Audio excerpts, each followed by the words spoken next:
Welcome students. आज हम लोग मैकेनिज्म ऑफ हीट ट्रांसफर करेंगे। हम लोग जो चैप्टर पढ़ रहे थे वो चैप्टर 4 था। हीट के टॉपिक को हम लोग कंटिन्यू कर रहे हैं। आज का हमारा टॉपिक है मैकेनिज्म ऑफ हीट ट्रांसफर। मतलब कि हीट का ट्रांसफर कैसे होता है, एक बॉडी से दूसरे बॉडी में हीट का अगर ट्रांसफर करना हो तो वो ट्रांसफर कैसे होता है, इसके बारे में हम लोग पढ़ना है। ठीक है, तो इसके 3 मेथड्स हैं। पहला कंडक्शन, दूसरा कन्वेक्शन, तीसरा रेडिएशन। मतलब हीट ट्रांसफर करने के लिए एक बॉडी से दूसरे बॉडी में अगर हम हीट को ट्रांसफर करना हो तो इसके कितने तरीके हो सकते हैं? 3 डिफरेंट वेज से हम क्या कर सकते हैं, हीट का ट्रांसफर कर सकते हैं from one body to another body. अब ये जो तीनों मेथड्स है उसको हम लोग डिटेल में पढ़ेंगे। पहला क्या है? कंडक्शन। कंडक्शन का क्या मतलब होता है और कौन से ऑब्जेक्ट्स हैं जिसमें कंडक्शन प्रोसेस यूज होगा। दूसरा जो कन्वेक्शन है वो किन में होता है। तीसरा है रेडिएशन। इसके बारे में हम चर्चा करते हैं। चलिए हम लोग फर्स्ट देखते हैं सबसे पहले कंडक्शन के बारे में।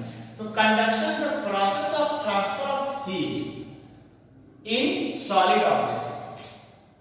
हीट का ट्रांसफर हमको करना है तो फ्लो कैसा होगा हीट एनर्जी का? हमको हमेशा याद रखना है कि हीट एनर्जी ऑलवेज जो है हायर टेम्परेचर वाले बॉडी से लोअर टेम्परेचर वाली बॉडी में होता है। हीट का ट्रांसफर जब भी होता है तो हायर बॉडी से लोअर बॉडी में होता है। हायर बॉडी मतलब जिसका एक ऐसा ऑब्जेक्ट जिसका टेम्परेचर रिलेटिवली ज्यादा हो दूसरे ऑब्जेक्ट से, तो उसमें क्या होगा, हीट का ट्रांसफर होगा आपको हायर से लोअर वाले ऑब्जेक्ट की तरफ। ठीक है, अभी क्या करते हैं हम लोग कि कंडक्शन के प्रोसेस को समझने के लिए हम क्या करेंगे, एक रूलर लेते हैं। ठीक है, ये मेटल का एक रूलर है। इसमें हम क्या करेंगे, अगर हम नीचे के साइड यहां पर आयरन पिन लगा रहे हैं, ठीक है, इक्वल डिस्टेंस पे हमने क्या किया, आयरन पिन लगा दिया।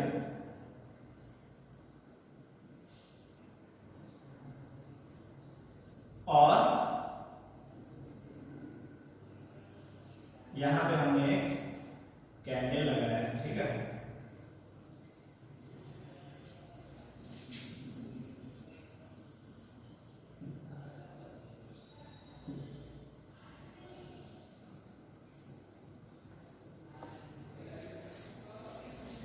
मेटल के बारे में हम लोग क्या जानते हैं कि मेटल्स जो होते हैं उनके जो पार्टिकल्स होते हैं वो क्लोजली पैक होते हैं, बिल्कुल क्लोजली पैक होते हैं, उनमें मूवमेंट का स्पेस नहीं होता है। मेटल्स जो होते हैं, यानी मेटल मतलब क्या, सॉलिड सब्सटेंस है। सॉलिड सब्सटेंस के पार्टिकल्स एक दूसरे से क्लोजली पैक होते हैं, उनके बीच में मूवमेंट का स्पेस नहीं होता। दे ओनली वाइब्रेट, मतलब जो मेटल है, मेटल के जो पार्टिकल्स है वो सिर्फ अपने जगह पर वाइब्रेट कर सकते हैं, मूव नहीं कर सकते एक जगह से दूसरी जगह। तो ऐसे हमने एक मेटल रॉड लिया है और उसमें से पिंस जो है आयरन पिन लगा दिया हमने इक्वल डिस्टेंस पे, और एक कैंडल से उसको हीट करना शुरू करते हैं। तो होगा क्या कि ये जो टिंड है अभी पूरा टेम्परेचर इक्वल है, लेकिन जब हमने कैंडल को हीट करना शुरू किया कैंडल से, तो ये वाला जो टिंड है मेटल का वो धीरे धीरे गर्म होना शुरू होगा। जब वो गर्म होगा तो फिर हीट का जो मूवमेंट होगा वो किधर की तरफ होगा, चूंकि ये हॉटर एंड हो गया और ये कोल्डर एंड है, तो हॉटर एंड से कोल्डर एंड की तरफ हीट जो है वो मूव करेगा। अब ये सॉलिड ऑब्जेक्ट है तो मूव कैसे करेगा? क्या वो मॉलिक्यूल्स डायरेक्टली मूव कर सकते हैं? तो नहीं, हम जानते हैं कि सॉलिड में मॉलिक्यूल्स का मूवमेंट नहीं हो सकता है। तो जो मॉलिक्यूल्स है सॉलिड के वो वाइब्रेट करना शुरू हो गए, फिर वाइब्रेट करते करते वो यहाँ तक पहुंचेंगे और अब उसके बाद क्या होगा कि जब ये वाला पार्ट गर्म हो जाएगा रिलेटिवली, तो यहाँ पे जो वैक्स था जिसमें हमने इसमें आयरन पिन को चिपका रखा था वो वैक्स पिघल जाएगा और ये आयरन पिन इससे डिटैच हो जाएगा। ठीक है, फिर इस तरह से हीट आगे बढ़ेगा, फिर यहाँ पर वैक्स पिघलेगा, फिर ये आयरन पिन डिटैच होगा। कंटिन्यूअसली हीट जो है वहां से ऐसे ट्रांसफर होते होते बाय वाइब्रेशन दूसरे एंड तक, यानी जो एंड कोल्डर एंड था वहां तक पहुंच जाएगा। कहां से? हॉटर एंड से कोल्डर एंड तक हीट का ट्रांसफर हुआ। कैसे ट्रांसफर हुआ? Bye the vibration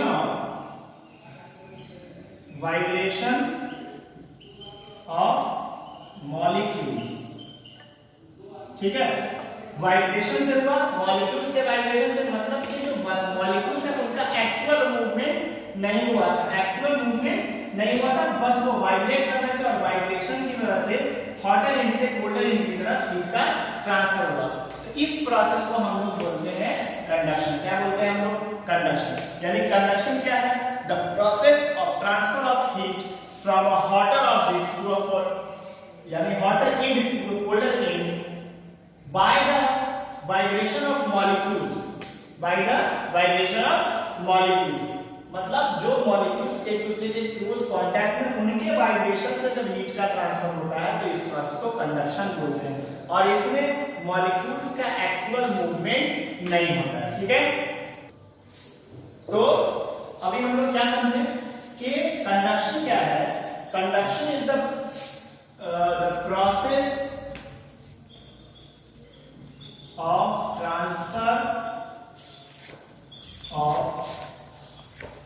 heat, the process of transfer of heat through the material,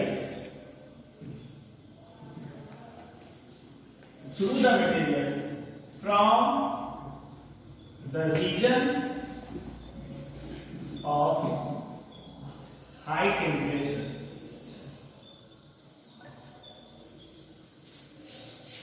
to the region of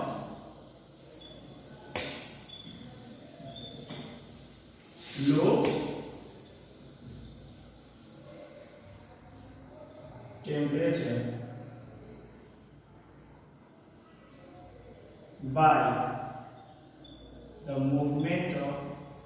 by the vibration of molecules.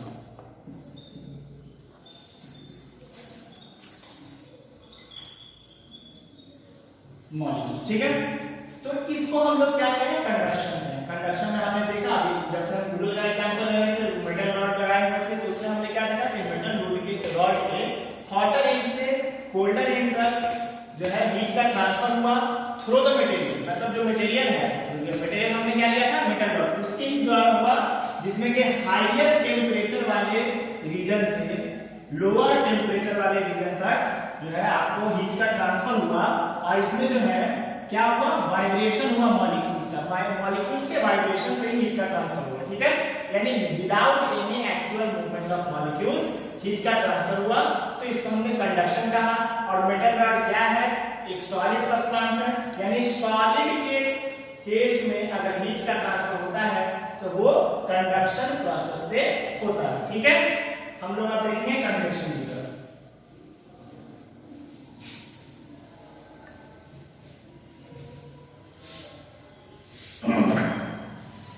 Convection क्या है? कन्वेक्शन प्रोसेस में ये होता है आपको फ्लूइड, इसमें होता है फ्लूइड्स। ये हमने सॉलिड में देखा। फ्लूइड का मतलब एयर या वाटर में अगर हम लोग हीट का ट्रांसफर करा रहे हैं तो उसमें कंडक्शन के प्रोसेस से नहीं होगा, उसमें कन्वेक्शन का प्रोसेस बनेगा।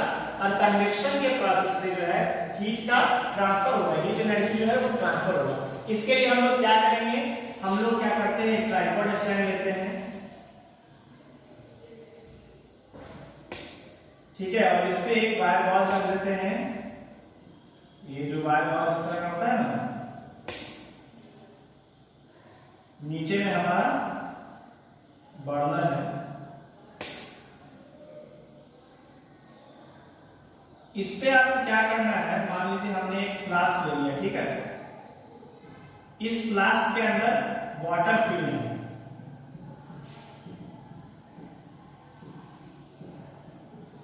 पानी इसमें भरा हुआ है। ठीक है, इसमें क्या होगा? जब आप बर्नर से हीट इसको प्रोवाइड करेंगे तो क्या होगा कि जो नीचे के जो वाटर मॉलिक्यूल्स हैं वो पहले क्या होंगे? गर्म होंगे, हीट को एब्जॉर्ब करेंगे। और जब ये नीचे के वाटर मॉलिक्यूल्स गर्म होंगे तो हम जानते हैं कि हीट ऑब्जर्व करने के बाद, हीट जब कोई मटेरियल एब्जॉर्ब करता है तो वो एक्सपैंड करता है। एक्सपेंशन का हम लोग थर्मल एक्सपेंशन जानते हैं। तो इसके वजह से यहाँ के जो मॉलिक्यूल्स हैं वो जब एक्सपैंड करेंगे तो ये रीजन क्या होगा? डेंसिटी उसकी घट जाएगी, और ऊपर वाले रीजन की डेंसिटी ज्यादा है। तो इसके वजह से जो नीचे के मॉलिक्यूल्स हैं वो ऊपर की तरफ मूव करेंगे, और जो ऊपर के मॉलिक्यूल्स हैं वो नीचे की तरफ मूव करेंगे। फिर से समझिए क्या हुआ, जब हमने बर्नर से हीट प्रोवाइड किया, तो हीट प्रोवाइड करने के बाद आपका जो पानी है जो नीचे बॉटम में है, जो डायरेक्टली कांटेक्ट में है, वो क्या हुआ, हीट होना शुरू हुआ। हीट एब्जॉर्ब करने के बाद उसमें एक्सपेंशन हुआ। एक्सपेंशन की वजह से क्या हुआ, आपका नीचे वाले एरिया का डेंसिटी घट गया। तो नीचे वाले एरिया का डेंसिटी घट गया और ऊपर वाले एरिया का डेंसिटी ज्यादा है, तो वो जो ऊपर का जो मॉलिक्यूल्स है वो नीचे की तरफ मूव किया और नीचे का मॉलिक्यूल्स ऊपर की तरफ चला गया। और ये प्रोसेस कंटिन्यूअसली होते रहता है और इसके प्रोसेस को हम लोग बोलते हैं कन्वेक्शन। और इसमें जो हीट का ट्रांसफर हो रहा है वो एक्चुअल मूवमेंट ऑफ मॉलिक्यूल्स की वजह से हो रहा है। किसकी वजह से हो रहा है, इसमें मूवमेंट जो है मॉलिक्यूल्स का मूवमेंट एक्चुअल में हो रहा है। यानी किसी फ्लूइड में जब हीट का ट्रांसफर होता है तो वो एक्चुअल मूवमेंट की वजह से होता है, मॉलिक्यूल्स के एक्चुअल मूवमेंट से होता है। और इस ये तो आपका वे दिखाई दे रहा है आपको कि नीचे से ऊपर गया और फिर वो ऊपर से जो नीचे आ रहा है मॉलिक्यूल्स, इसको हम लोग बोलते हैं कन्वेक्शन करेंट। क्या बोलते हैं, कन्वेक्शन करेंट। क्या बोलते हैं, कन्वेक्शन करेंट। तो कन्वेक्शन करेंट को अगर हमको देखना हो तो हम क्या कर सकते हैं, इसी लिक्विड में कोई हम कलर्ड पार्टिकल डाल देंगे, ठीक है। तो जब कलर्ड पार्टिकल आप डालेंगे तो आप देखेंगे क्या कि धीरे धीरे जो उसका कलर है वो इस तरह से ऊपर जा रहा है और दूसरे साइड से नीचे आ रहा है, ठीक है। दो और फिर धीरे धीरे वो पूरे पानी में फैल जाएगा। तो कन्वेक्शन करंट को आप देख सकते हैं। इस तरह से ये प्रोसेस कंटिन्यूअसली होते रहता है और फिर पूरा जो लिक्विड आपका वो गर्म हो जाएगा। यानी पानी को जब आप गर्म करते हैं उस केस में, यानी वाटर और एयर के केस में जो फ्लूइड है वहां पर जो हीट का ट्रांसफर हो रहा है वो किसके मदद से हो रहा है, by the movement of molecules, actual movement of molecules. और इस प्रोसेस को क्या बोलते हैं, कन्वेक्शन। क्या बोलते हैं, कन्वेक्शन। और ये जो करंट बन रहा है, जो रास्ता बन रहा है, उसको बोलते हैं क्या, कन्वेक्शन करंट। तो इसमें जो आपका direction of flow of heat है वो क्या है, अलोंग द कन्वेक्शन करंट, ठीक है। इसको हम लोग डिफाइन कर लेते हैं एक बार।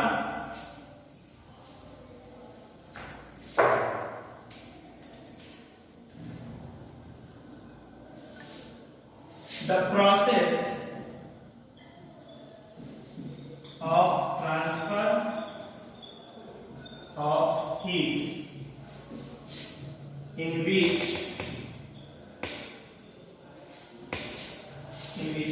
take place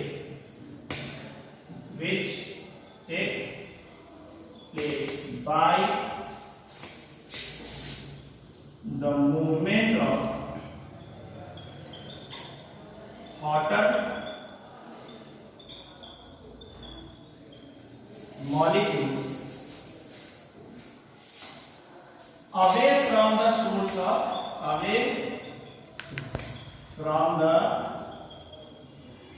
source of heat and colder molecules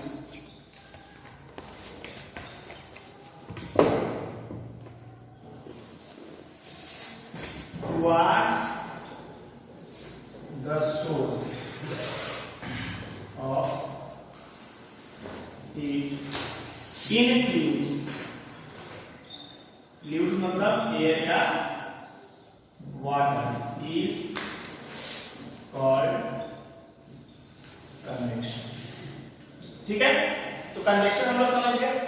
next जो है रेडिएशन के बारे में। रेडिएशन क्या है, तो रेडिएशन का मतलब होता है कि रेस के माध्यम से, रेडिएशन के माध्यम से क्या करते हैं, जब हम ऑब्जेक्ट को हीट प्रोवाइड करते हैं तो उसको हम लोग रेडिएशन बोलते हैं।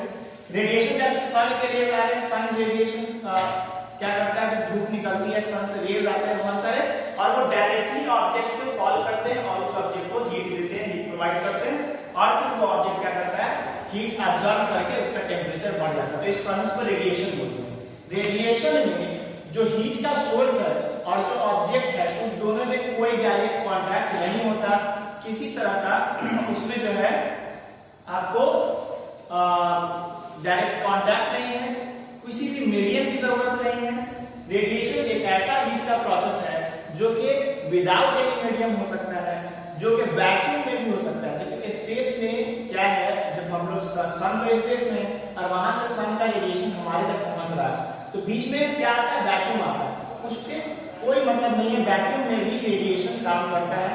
तो रेडिएशन क्या है, radiation is the fastest mode of transfer of heat that take place without any medium. और इसमें जो हीट का ट्रांसफर होता है वो मैग्नेटिक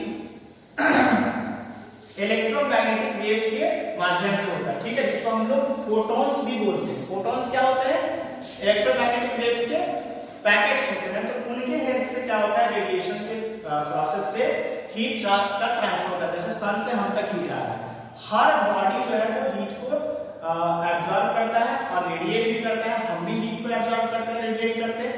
तो जब हम हीट को एब्जॉर्ब करते हैं तो उसका टेम्परेचर इंक्रीज होता है, हीट को रिलीज करते हैं, इमिट करते हैं तो टेम्परेचर डिक्रीज होता है। तो रेडिएशन है, रेडिएशन को हम लोग समझ गए कि रेडिएशन क्या है, it is the process of transfer of heat without any medium, without any medium. जैसे सन का रेडिएशन हम तक आ रहा है और हम लोग या अर्थ के सभी ऑब्जेक्ट से फॉल करता है और उसका टेम्परेचर इंक्रीज करता है। रेडिएशन फास्टेस्ट मोड है, रेडिएशन क्या है, फास्टेस्ट मोड है किसका, ट्रांसफर ऑफ हीट का। उसके बाद जो है कन्वेक्शन है और सबसे स्लोएस्ट मोड है कंडक्शन। यानी अगर हमको स्पीड टाइम के अनुसार बताना हो कि किस मेथड से हम लोग सबसे जल्दी क्या कर सकते हैं, किसी ऑब्जेक्ट को हीट प्रोवाइड कर सकते हैं, तो सबसे जल्दी जो है किसी ऑब्जेक्ट को हीट अगर आपको दे रहा है तो रेडिएशन वो मेथड है। उसके बाद कन्वेक्शन है और सबसे स्लो प्रोसेस कंडक्शन है। इन दोनों ही प्रोसेस में क्या है, मीडियम की जरूरत पड़ती है, इसमें किसी मीडियम की जरूरत नहीं पड़ती। ये दोनों प्रोसेस आपको वैक्यूम में एप्लीकेबल नहीं है, लेकिन इसको अगर हम बात करें, रेडिएशन की हम बात करें, तो ये वैक्यूम में भी रेडिएशन काम करता है, वैक्यूम में भी एक्टिव रहता है रेडिएशन, ठीक है, बस बाकी दोनों नहीं होते। तो हम लोग एक बार रेडिएशन को डिफाइन कर लेते हैं, उसके बाद आज का टॉपिक यहीं पे समराइज करेंगे।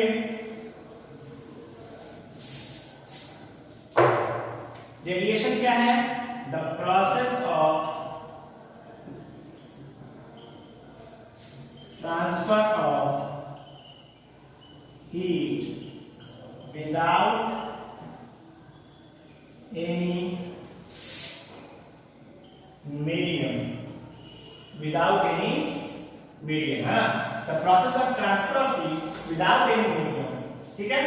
और ये क्या होता है, डायरेक्टली सोर्स से ऑब्जेक्ट के बीच में होता है। इसके बीच में जो भी ऑब्जेक्ट्स आते हैं उससे हीट को कोई फर्क नहीं पड़ता, जो ऑब्जेक्ट है वो पड़ रहा है, जो रेडिएशन जो ऑब्जेक्ट ऑब्जर्व कर रहा है उसका टेम्परेचर इंक्रीज करेगा, ठीक है। रेडिएशन में आपको किसी तरह की मीडियम की जरूरत नहीं है। Radiation is the fastest mode of, ये क्या है, it is the fastest mode of transfer of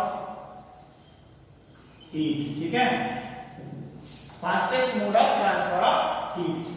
उसके बाद क्या होगा, ये जो है ये आपको एवरेज है, उससे कम इससे ज्यादा, और जो ये है कंडक्शन, ये स्लोएस्ट प्रोसेस है, क्या है,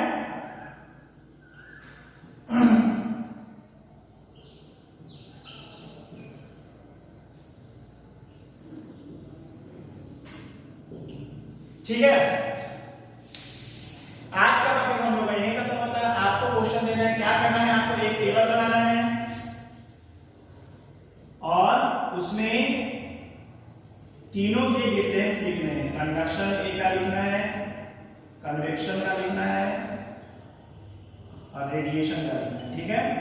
ये आपका होमवर्क है, जो आपको करना है, तीनों के डिफरेंस लिखने हैं। नेक्स्ट क्लास में हम लोग तीनों के एप्लीकेशन देखेंगे कि कंडक्शन का क्या एप्लीकेशन है, कन्वेक्शन का क्या एप्लीकेशन है और रेडिएशन का क्या एप्लीकेशन है। Okay students, thank you.